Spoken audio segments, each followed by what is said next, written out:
What are we going to read today? What are we going to read today? What are we going to read today?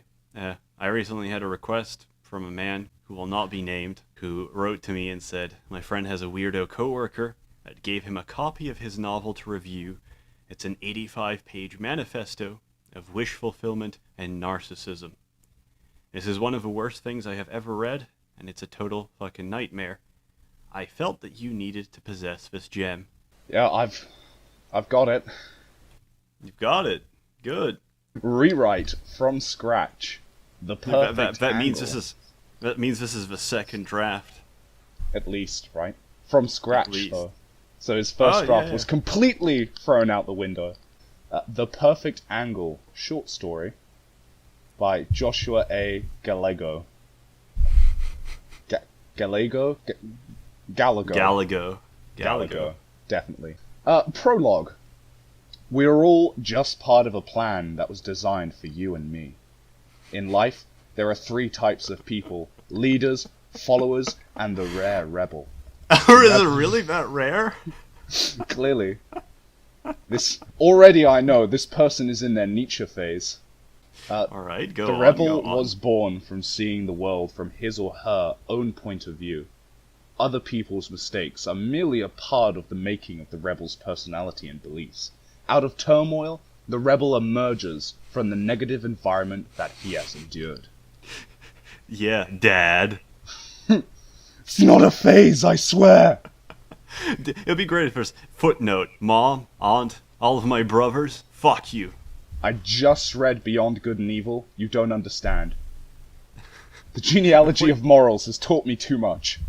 I read the Communist Manifesto backwards. Right, go on. The rebel isn't blinded or persuaded. They don't let outside problems distract their vision. This is a story of a rebel that wanted to rid the emptiness that he felt inside. Okay, wow.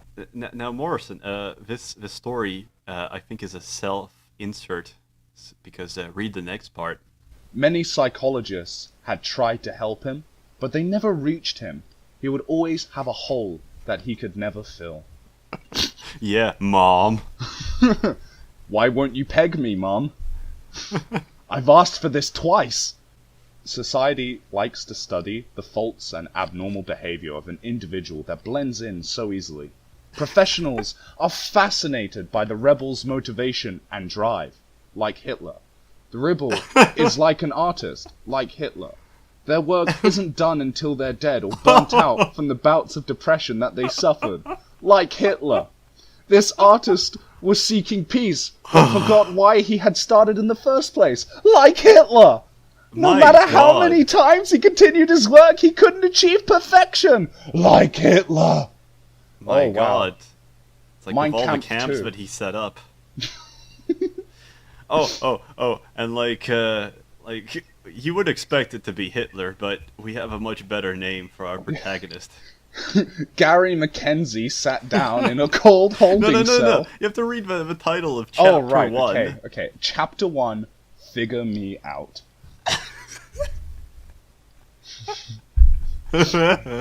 Gary Mackenzie sat down in a cold holding cell. The walls were white, and the ground was just a slab of concrete.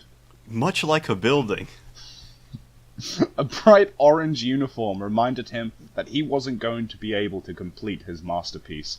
Chains wrapped around his wrists and ankles restrained him from adding another number to his death toll that he kept in his head. Well, I'm pretty sure somebody else would keep track of the death toll if you're in prison. They have like rap sheets for this, don't they? He was able to clasp his hands together as he patiently awaited his new doctor. Another overpaid professional that thought he could get inside a maniac. But he wasn't always a maniac. Not knowing what truly lurked inside gave Greg the upper hand. He's in jail. I'm such a mastermind. I'm doing 5D chess here. Now I'm in prison, but in time. In time I'll be released. I mean, I assume that this is in the US, just because of the bright orange uniforms. But, if this was the UK, he'd be out in 5 years. Yeah. It doesn't even matter at all. He'd be back in prayer in no time. Prior to being caught and processed, Greg was venting at a bar to get over the only thing that used to matter in his life. That's one sentence and a separate paragraph. This is very important character development here. Like, these aren't really paragraphs, these are like little parables. Alright, okay, so he gets to the dubstep bar. Yeah, because it was loud and upbeat, until Greg walked through the massive wooden doors that swung like an old-fashioned western salon. Country music blasted in the background. Yeah, dubstep. Dubstep country blasted in the background. Johnny Cash's remixed voice never sounded so powerful as Man in Black played. Remixed by Skrill. The 4 bar patrons that sat at the bar turned their heads simultaneously as Greg made his way towards the bar. Greg was in the bar. There were 4 people in the bar, sitting at the bar as Greg made his way to the bar. And then they turned from the bar to Greg, walking towards the bar, and then turned back to the bar. Now we get to really see more about Greg, though. This shows you everything you need to know about Greg in two sentences. Greg was dressed in a long black leather jacket. No, it's not Greg, it's Gary. Oh god, this is Gary? Wait, who was Greg? We were reading about Greg. Now it's about Gary. Hold on, wait. This actually completely sidetracked me. Gary Mackenzie. I'm guessing these are mentions patrons. Greg. Prior to being caught and processed, Greg was No, I think he just. Oh, I'm very confused. This is before being caught. This is before being caught. He's chilling at the bar. Okay, I see. And now he's describing Gary. Gary was dressed in a long black leather jacket, jeans, and black shoes. His hair was spiked, and he was wearing a Metallica and Justice for All t-shirt. Just shirt, actually. Not t-shirt. Yeah. I imagine it is a t-shirt, because if you listen to Metallica... Like, who the fuck wears a shirt if you listen to Metallica, right? Come on. Eric, the 40-year-old bartender, stopped making drinks and mingling with customers. In other words, he wasn't working, he was fired.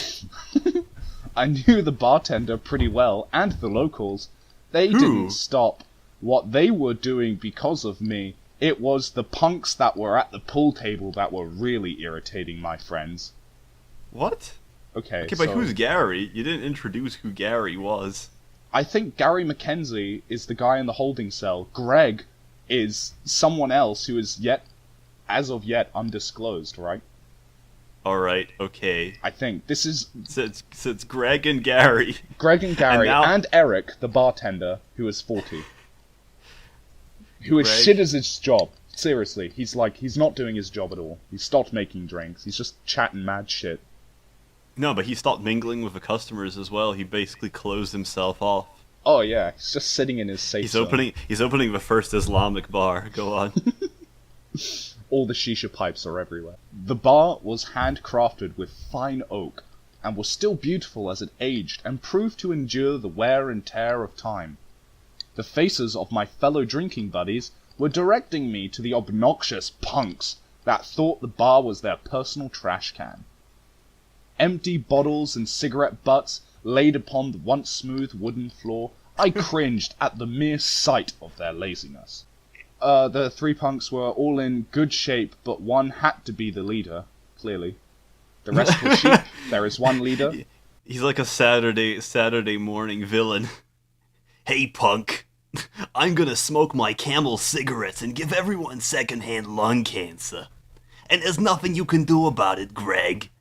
I'm now thinking this isn't in the US, this is clearly in Prague. So what? All 3 of her names were Maciek. Hello, I am head Maciek. I am Maciek, this is my friend Havel. Twari, iди nahoj. Dva piva. Dokoja. Prosim. Kurva. Okay. It was the leader that I was concerned about taking down. The rest would crumble once he was subdued. Well, how did he know which one's the leader? Is he the one that has the most pop collars? I mean, I guess he's taking a leaf out of animal selection, right? The alpha male. The leader was 6'5" and weighed about 300 pounds, but he wasn't fat at all. No, all muscle, all muscle. He had a long black mohawk and a nose ring that made sure the others knew how much of a pig he really was, or at least that's what I saw when I looked at him. But he wasn't fat, he was all muscle. He wore a black Misfits shirt and had a shiny silver bullet belt. I liked his taste in music, but unfortunately, he was just in my way of drinking binge that was due to my recent ex-girlfriend. Yeah, it's your ex-girlfriend that really caused your issues in life, Greg. Yeah. Offer. Oh, Greg, I mean, Gary. Greg. Gary, Greg, Gregary. Eric. Alright. I just want to point out that this character that he's describing is exactly the same as Gary, almost. Can I show you a picture of it that reminds me of who he's describing? Because I think he was just watching Teenage Mutant Ninja Turtles. Because, as far as I fucking know, he's describing Bebop and Rocksteady from Teenage Mutant Ninja Turtles. Oh my god. I mean, no fat, 300 pounds, not a... Mohawk! Mohawk. Bullet belt. He just merged the two together. Boom, character made. Gary walked slowly as he locked eyes on his target. He balled up his fists as tight as humanly possible and stopped right in front of the giant. Gary only stood at 5'10" and weighed around 180. But he wasn't scared. Okay, so he's a manlet. Summer offers also a manlet, just projecting as, hey buddy, size doesn't mean everything. By the way, my fists are so tight that you'll have a good time fucking them. Go on. Are you ready for some fisting? My Gary- fist feels better than any pussy. Go on. To Gary, it was just another challenge, an obstacle that stood in his way. Okay, a challenge and an obstacle. I mean, I guess challenges are obstacles. But I do want Bebop. to just appreciate that, yes, Bebop is this character. Yes, bay him off of him. He just doesn't understand that it's actually a pig. It's a pig man. The behemoth of a man leaned on his pool stick on the front of the pool table and began to talk. Alright, at this point, it's just like, it's turned into a script now. So, Yeah, that's not how you write a story. Is this a script or is it a novel? All right, okay, whatever. Shall I be James? Sure, but you can be James, go for it. Kind of. You gotta do a pig voice. I imagine this is the behemoth, right? What's up, buddy? You got a problem, little guy? Yeah, I do. You three don't belong here. I'll give you a chance to leave now. Sorry, I'm just projecting the true author onto this character. While much wearing as I his can. chastity ring. Go on. The three knuckleheads laughed simultaneously after hearing the command. Who the fuck do you think you are? It doesn't matter who I am. What matters is that you leave quietly, or I make you leave. It doesn't matter who I am. It matters what I'm about to do. Hatred. You've got some balls, old man. I'll give you that. I'm going to say no fucking way. Make us. James cocked back his right arm and torso to the left and punched Greg with all What? of his weight. What? So Cocked James, back his right arm and torso to the left. So he put like a corkscrew. yeah, I guess he like really twisted into it. I'm And just how trying did he to, punch like, him with all of imagine his this. weight? Did he come from the top? That's impossible because he's a manlet. Yeah. No. This is James who cocked his right arm back and is now punching Greg. Not Gary. He's punching Greg. Oh, right, okay. Like, Gary is shit-talking, Greg just gets fucking wasted for no reason. Wait, what? Wait, why did he punch Greg? I don't what? know! I don't Wait, know who Greg is! Greg hasn't even been described yet! Do you think he just fucked up? Do you think Yeah. it's the same person? I think so. I think it is the same person. It's just like a consistent typo the whole way through. But you know what? Knowing this changes nothing. Greg is a separate character. He has as much right in this story, as Gary does. Personally, Yeah, I feel more connected with Greg. Yeah, because he hasn't been described. Okay, so go on. Greg took the punch, wiped his bloody lip, and put his fists up. 8 eyes from the bar focused on the battle that was about to end quickly. 8 eyes, because so- there's 4 patrons. A fucking 300-pound fist, right? All the weight tunnels into Greg's fucking face. But Right, then he just he has- takes his fist. He just his takes it. punch. It's fine. No stagger. He takes the punch. He wipes a bloody lip. That's all he gets. You know, cuts in the mouth. He absorbs it. That's his power. That's the power of his stand. It's cut queen. He takes in the punch, and then the person gets punched back. All right, as and the crowd, explodes. we've got to do this together at the same time. Okay. All right, 3, 2, 1. Come on, Gary. Get him, Gary. Get him, Gary. Go. Well, 3 devastating punches to the head were all it took for the 300 LBS beast to fall and go to sleep. he was in a coma. So, like, what I don't understand. Okay, this like little transgression here. I don't get it. James punches Greg, sorry, and is like, okay, that's all it takes. 1 punch. Greg puts his arms up. Gary then comes on, fucking wastes 3 punches to the head, right? No, What no, is Greg, James Greg doing? the little bitch, just took all the punches. Then Gary comes out like from the sideline while his buddy is taking the hit for him and just punches him to shit. So Greg is the tank. Yeah. Gary he's is his the super DPS ego. here. His 2 friends were frozen with their mouths wide open. When their brains finally thawed out, they scattered out of the bar. The bartender and the other 3 people at the bar were ecstatic and brought me rounds. Enough rounds to end up behind bars. James wasn't unconscious. I had hit him so hard that he But died. he died. Okay, 20 beers and 7 shots later, I was gone and driving like a bat out of hell. 20 beers and 7 shots. This guy is 180 pounds. I left the bar around 2 a.m., and driving home was harder than killing a 300-pound beast. Rain I poured can down... imagine. Well, yeah, you're fucking drunk as hell, dude. Rain poured down heavy as I smoked a cigarette. And tried to sober up from cool air while I was going 80 miles an hour on the street. On the street. The metallic black 1969 No, it's souped not. up No, Chevy. it's just a random car. He's describing a random car, not his car. Yeah, it's just a Chevy Nova out of nowhere from 1969. He's just like, okay, sure, I'll drive this. Tore up the vacant streets. I had no idea I was going to catch the killer that America had been rooting for. What?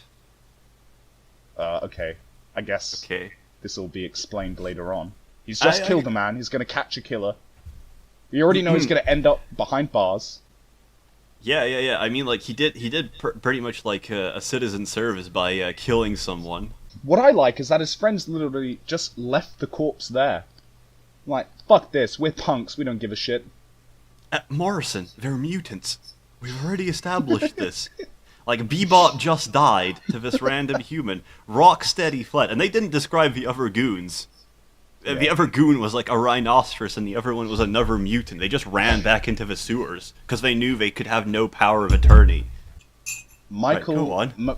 McCullough-Cootie. McCullough-Cootie! This name does not justify the muck in front of it. This is not how Irish names work. Aye, lad. It's Macaulay Culty. He was a veteran officer in his late 40s and was just on a routine speed inspection when his prayers were answered. Prior to his routine speed trap he had set up, the station had reported another random hotel murder. You know Right, how people say right place at right time? Yeah, I know that. I see that a lot from Indian Google. I always thought it was kind of dumb, but I was going to eat my thoughts pretty soon. Luminous blue lightning struck the streets as I continued my drunk racing. The lightning struck a light pole to the right of me, and it fell on the hood of my car. I slammed on the brakes. The black piece of steel started to roll violently over and over. I was too concerned about getting home than putting on my seatbelt.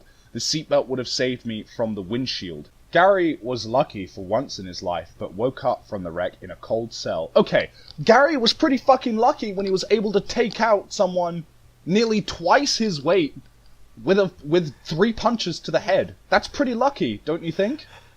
Morrison, continue. I 16 think stitches. We're only on page 7.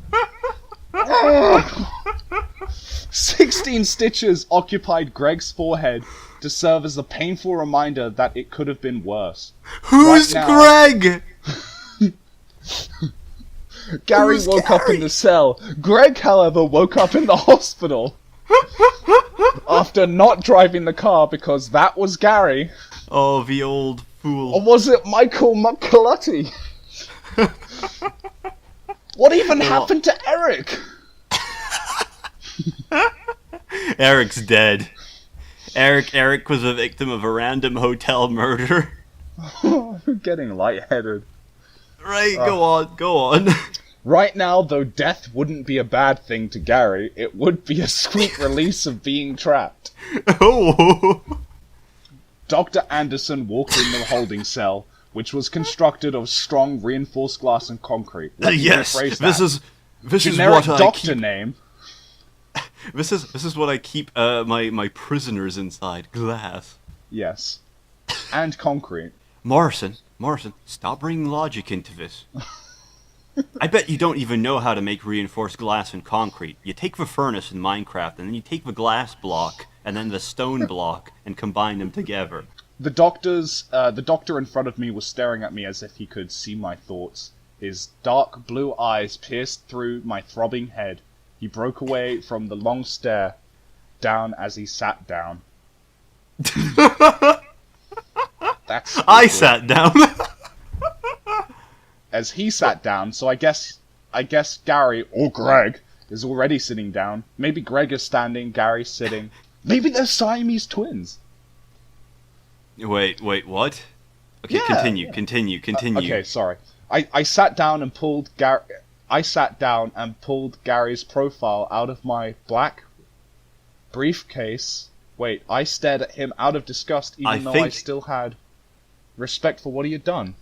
Listen. I think this is from Dr. Anderson's perspective, but there's no new chapter. There's nothing to say that you've just changed perspective. Go on. The disgust was more like jealousy. He did what we've studied for years, and still don't fully understand. 20% of me admired his intelligence and guts, that he obviously had, since he started his massacre of corrupted people. The other 80% of me wanted to probe him with questions and find out what made him turn out this way. Yeah, I'll be Dr. Anderson. go for it. Errol, Gary, do you know why you are here? I'm here because I got sloppy and got caught as I was giving myself the stranger. My first name Ming. Second name Anderson. I'm married for visa. Green card, is that good? White throttle, so easy to convince. Okay, keep on reading. His response was pretty normal, because that was typical of a serial killer, but I don't think he intended to get caught. Statistically, every killer wants to get caught for the attention, but it was bothering me because I could tell that he had no intentions of getting caught. I know you're smarter. Okay. Sorry, no, go ahead. Just Sorry, Mr. Ming on the scene here.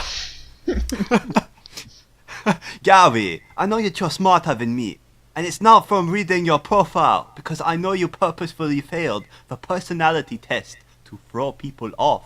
all of the doctors have said similar things, but there was something different about Dr. Anderson. He was an immigrant. He was not meant to be here. I started to think about what went wrong, and if I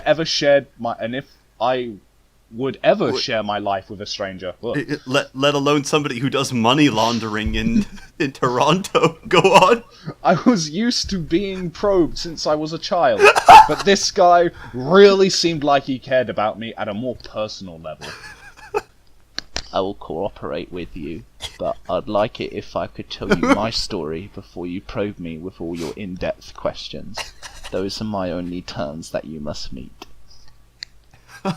That's a very bold request from a man that's on death row. But then again, what do you have to lose? I don't get... Where did we get here? Why is Gary on death row? Where's the trial? What is this, fucking Pyongyang or some shit? Dr. Ming has branches in all levels of U.S. administration. I had made a connection with Gary instantly and had to keep going or I would lose his interest. Like every human being, the need for attention was Gary's weakness. The crazy bastard loved to hear himself talk. We have a deal, Gary. But the second that you lied to me, all bets are off. I wouldn't dream of lying to you. Oh! I'm an honest man. Oh! You better hope that you don't mislead me. I wasn't planning on misleading him. I wanted to help him find the other victims. I can read your thoughts, asshole. I could see pain in his eyes from years of being alone. It was another part I'm of very my happy gift. now being alone. Fuck you. That was difficult to explain in words. Luckily, this doctor could read my mind, so I didn't have to. I'm Looking a into- telepath. God. Looking into a person's eyes for me was like looking into the windows of a person's soul. The difference was that it was far more painful on my end. I had to see all of the darkest moments in that person's life. What do you see in my eyes? Do you see ramen? Fucking racist. You think I eat egg fly noodles? I do, but that's beside the point. Stereotypes are very harmful. As Gary stared into the eyes of his new doctor, he was taken by the disturbing memories of a time in Dr. Anderson's life when he was alone on a self-destructive path. I felt weak as Gary continued to stare at me. It was like he was draining my energy. My body was literally paralyzed from the cold stare. Oh, also, I'm an energy vampire. Dr. Anderson was going to have to work for once instead of relying on bullshit and his colleagues to drug his patient. Oh, am I right, Big Pharma? Gary was going to make sure that he struggled to figure him out. Chapter 2. Gary's childhood.